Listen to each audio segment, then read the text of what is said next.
iOS 26 added a new button under your Apple ID called Erase This iPhone, and tapping it accidentally can wipe your entire device instantly. Today I'll show you what it does and how to make sure you never tap it by mistake.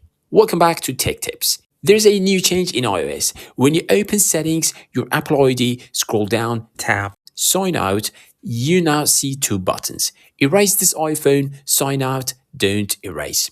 That first button can be dangerous if you're not careful. Let me explain what it does and how to protect yourself. If you tap Erase This iPhone and hit Continue, your apps and data, Apple account, Find My, personal files, all of these will all be deleted from the phone. This is perfect when selling or giving away your device, but disastrous if you tap it accidentally before transferring your data. There is actually a smart way to make sure you never erase your iPhone by mistake. You can disable the sign up button completely using screen time. Here is how. Open the settings, then tap on screen time. Tap lock screen time settings. Create a screen time passcode. Make sure it's something you won't forget.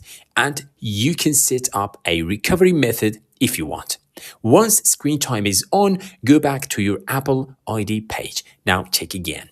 The sign up button becomes unavailable. That means the Erase This iPhone option is also blocked. So if you're someone who worries about tapping the wrong thing, or if you let others use your iPhone, this is a safe way to prevent accidental erasure.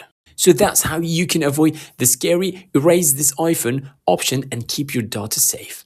If you found this helpful, like, subscribe, and share this video with anyone who uses an iPhone. Thanks for watching, and I'll see you in the next one.